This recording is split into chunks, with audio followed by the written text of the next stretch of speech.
Hey. Time for another Out of This World story from rSpace. You think you know someone for nearly 2 decades, and then a tiny button on the couch makes you install a hidden camera. Today on rSpace, it's often the little things you overlook. I caught my wife cheating and harshly confronted her. Hurt, she painted me as the bad guy to our kids, so I showed them the whole truth. This is going to be long, but I think that it's a story worth telling, because there's certainly a lot that people can learn from it. I'm not quite sure what my response to her behavior is going to be, but when your wife wrongs you twice, and both times cross a major line, how you're even meant to react. This is my wife of 17 years that I'm talking about. How much further are you meant to go with someone before you can be sure that they're not a horrible person underneath it all? I'm 45 years old, and Sheila is 43. We've known each other for nearly half of our lives. And at the point we were at before I discovered that she was cheating on me, I really thought that she was my soulmate. We fit together so perfectly. Either I was just naive, or she did a very good job of fooling me. We have 3 kids together, ranging from 11 to 15. They're good kids, too. I'll admit that she was always a great mother, but recent events made me completely rewrite my opinion. As you can tell, I found out that she was cheating on me, and it was an absolutely horrible experience for me. Like the average guy, I've never wanted to find out that my wife is sleeping with someone else. The way that I found out was pretty stupid, too, because if she had just been better at hiding her tracks, my entire life wouldn't have been turned upside down in a moment. I'm not saying that I didn't want to find out, but at some points, when the pain is really bad, I wonder if I would have been better off being ignorant. Anyway, I came home one day and I found a button wedged between the couch cushions. It wasn't a regular button, it had a unique pattern, so I instantly knew that it didn't belong to me. I knew it didn't belong to my kids either. I tried to check the clothing that my wife owned, but I didn't recognize it. I wasn't suspicious because it was just a button. When she came back home, I eventually recalled the button and showed it to her, to ask her if it was from anything that she owned. She was initially flustered and said that it must have been from one of the shirts that she had recently purchased for the children, and because I trusted her, I didn't go back and check immediately, though I doubted it. She took the button from me, saying that she was going to sew it back on. It left me with an odd feeling, though, because I sensed that she was uneasy when she answered the question, and it was only when I acted like I didn't really care that it seemed she let her guard down and returned to normal. I asked my kids if any of them had any buttons missing, but they all said no. Again, I was pretty certain that the button didn't belong to any of them because they have so few button-up shirts, and it was clearly off one of those. After being married to her for nearly 2 decades, I know that she should have gotten the benefit of the doubt. Suspicion isn't what a long-term wife deserves. The problem was that things simply didn't add up, and there was no way I could avoid being suspicious. So I decided to get a camera to put my suspicions to rest. I needed to know for a fact that nothing was going on. I told myself that if I saw nothing in 2 weeks, I'd just assume that I was wrong and I had reached an unfair conclusion. I made sure that the camera I got was discreet enough for me to put it where I was 100% certain that no one in the house would be able to notice it. It was in the living room because that made the most sense. I had to wait a little over a week before I found out the truth. When I watched the video back, I saw her walk into the house around noon, which was odd because she was meant to be running her business at the time. The real shock was when a man trailed in after her. I didn't recognize him. The moment they stepped into the house, she dropped her purse and they instantly started kissing. I don't think that I'll ever get over it. I won't ever forget how I felt in that moment because it was genuinely one of the worst feelings I've ever had to endure. After thinking someone was your safe place, it killed me to see that. They kissed for about a minute and then he dragged her to the couch where they started to make out. Before any clothes came off, they got up and went to the bedroom. She was cheating with this guy on a bed we both slept on, and I knew that I wasn't going to be able to sleep on that bed anymore. It wasn't possible.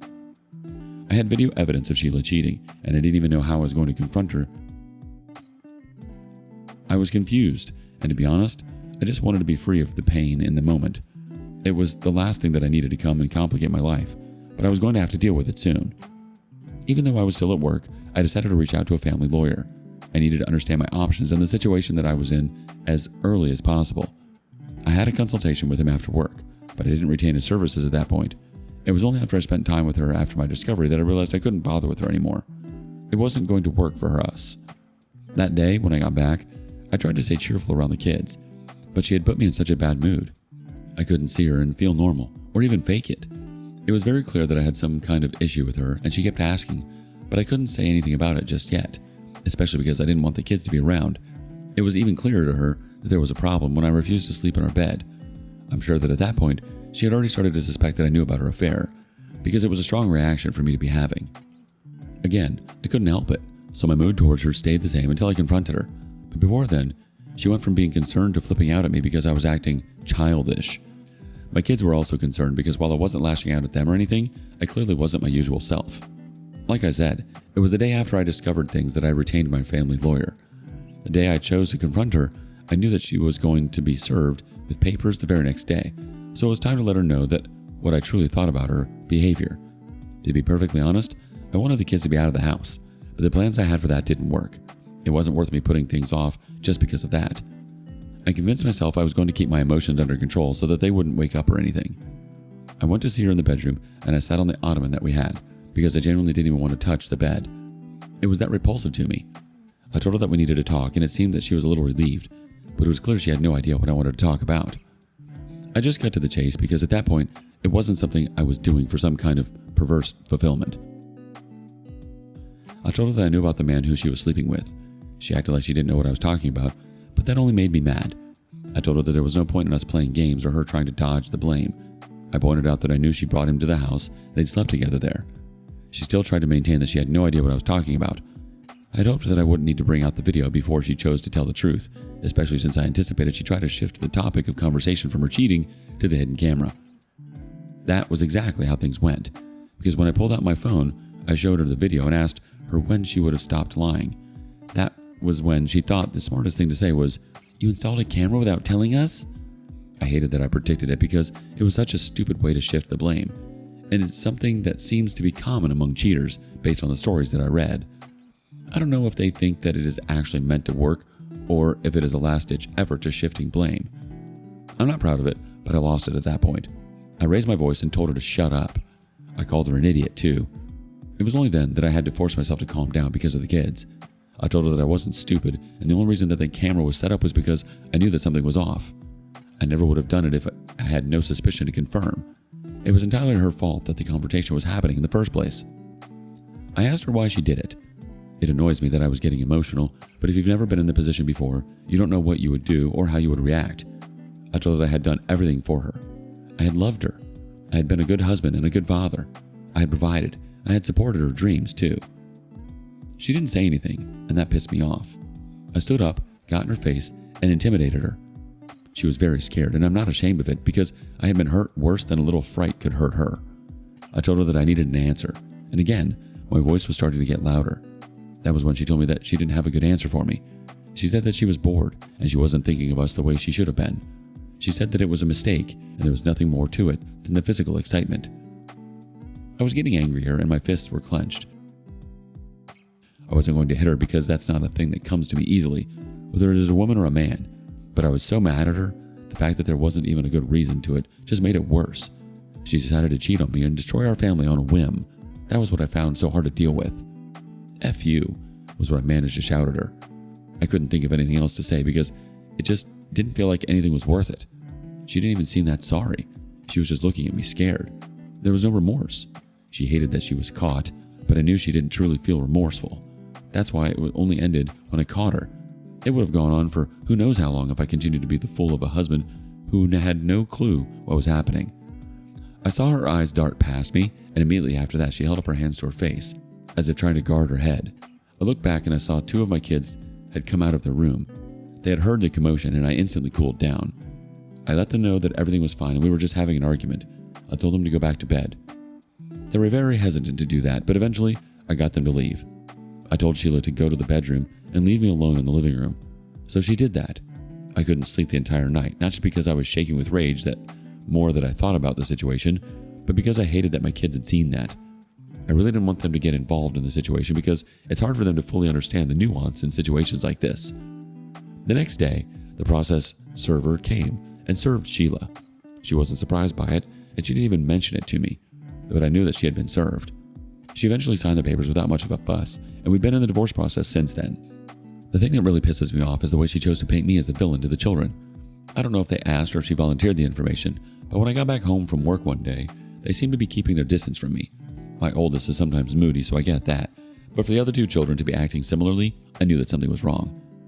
I decided to talk to the oldest kid, and he really didn't want to talk to me, but I managed to get him to crack and tell me something because I expressed how confused I was and how I didn't understand what was going on. That was when he told me that they had spoken to Sheila and she had told them that I had been hitting her. She lied that it had been going on for a long time and it always happened whenever I got angry. She said that she was scared of me, but she stayed because she wanted to keep them in a happy home. I genuinely couldn't believe what I was hearing. I asked him if he really believed that, and he said that he had seen it with his own eyes the night I confronted her. I tried to assure him that I hadn't hit their mom or been close to doing it that night, but he said that he couldn't believe me because I was standing there with my fist clenched. I didn't have a video of that night since I was already taking the camera down and I didn't bother to record on my phone. He told me that he'd appreciate if I left his room. There was really no point in trying to convince them that I was the good guy when she had controlled the narrative. I tried to talk to the other children too, and while they weren't as well spoken as my oldest, it was still clear they didn't want anything to do with me. It broke my heart. I wanted to confront Sheila, but I was scared that if I was going to be too passionate, it'd just be more reason for her to act like I was violent towards her. I spoke to her regardless. I made sure the bedroom door was open the entire time. I told her that I was going to leave the house, and I started packing my things. I know that leaving the house during a divorce robs you of an advantage, but when you're living with a cheating woman and 3 children who are starting to hate you, I don't know if you'd choose to stay. If my kids felt better with me not being there, then that was fine by me. The thing is, I'm not going to give up. Obviously, I'm still going to try and win them over, but the real thing I'm grappling with is whether it is too far to show them evidence of their mother cheating on me. I feel they deserve to know the kind of woman she is. I wouldn't have done this if she didn't lie, but since she chose to make me the bad guy, I'll have to do what I can to save my relationship with the kids. I hate to be in this position because it was all her fault. Every bit of it. I'll figure things out though. I have to. Update. Sheila is now officially my ex-wife, and that makes me happy beyond what you can imagine. I felt like a massive weight lifted off my shoulders when that happened. A lot has happened before we get to that point, of course.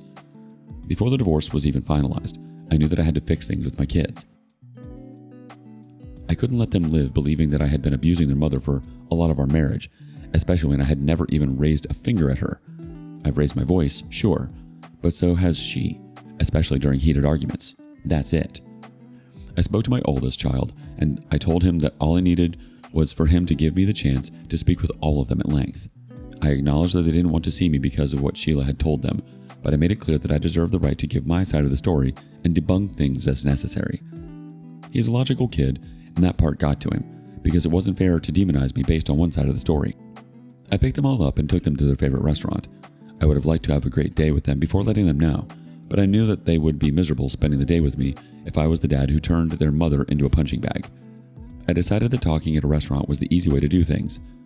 I asked them to let me know what their mother had said about me. She had told them that I had been a good husband initially, but halfway through the marriage, when I'd get angry, I'd start to hit her. According to her, it got worse and worse. She said I should go for anger management, but that only made me angrier. She said that she had given up, told me she wanted a divorce, and that was the night they saw me standing there with my fists clenched. She told them I hadn't hit her that night, but that was only because they came out. I digested it for a few seconds and nodded. I asked them if they had ever seen her with injuries or bruises that didn't have an explanation. They said no. I asked them if they had known me to be an angry person, and they said no to that too, because I was pretty much always really cheerful and jokey. I told them the reason they had seen me that angry was because she had done something that made me that angry, not because it was common for me to beat her. I told them that she had cheated on me.